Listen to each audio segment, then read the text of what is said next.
সনাতন হিন্দু ধর্মাবলম্বীদের সর্ববৃহৎ ধর্মীয় উৎসব শারদীয় দুর্গাপূজা। শারদীয় এ উৎসবকে ঘিরে মন্দিরে মন্দিরে প্রতিমা তৈরিতে ব্যস্ত সময় পার করছে কারিগররা। আগামী ৯ অক্টোবর মহাষষ্ঠীর মাধ্যমে শুরু হয়ে ১২ অক্টোবর মহাদশমী শেষে বিসর্জনের মধ্য দিয়ে শেষ হবে এ উৎসব। বিস্তারিত থাকছে পটুয়াখালী প্রতিনিধি আরিফুজ্জামান তুহিনের প্রতিবেদনে। উৎসবের সময় যত ঘনিয়ে আসছে ততই মানুষের মাঝে দেখা দিয়েছে পূজার প্রস্তুতি। পটুয়াখালীতে প্রতিমা তৈরিতে ব্যস্ততা বেড়েছে প্রতিমা শিল্পীদের। প্রতিমা তৈরির মূল কাজ শেষে ব্যস্ততায় আছে সৌন্দর্য বর্ধনে। মাটির প্রলেপ দিয়ে পড়তে পড়তে ফুটিয়ে তোলা হচ্ছে সৌন্দর্য। কদিন পরেই রং তুলির আঁচড়ে দৃষ্টিনন্দন করা হবে প্রতিমার মোহনীয় অবয়ব। জেলার বিভিন্ন পূজা মণ্ডপে সকাল হতে গভীর রাত পর্যন্ত মাটি, রং তুলি ও বিভিন্ন উপকরণ দিয়ে প্রতিমা তৈরিতে ব্যস্ত সময় পার করছেন প্রতিমা তৈরির কাজে ভাস্কর্য শিল্পীরা।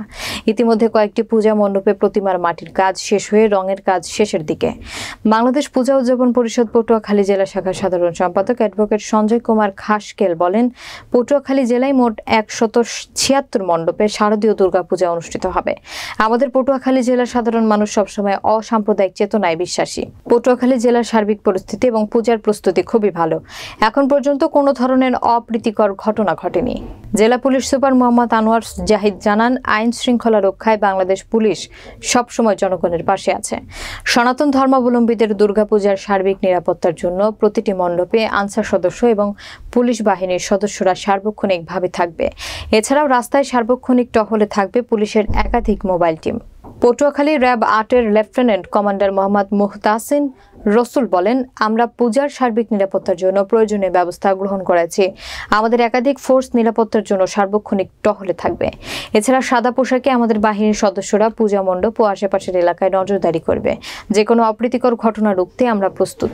প্রতি বছর আমাদের এখানে যে পালের কাজ করে রূপক পাল, উনি কাজ করেন, উনি আরো অনেকগুলো পূজার কাজ করেন। আমাদের প্রতিমার কাজ ওই রূপক পালই করেছে, ওনার বাড়ি হচ্ছে কলসকাঠি।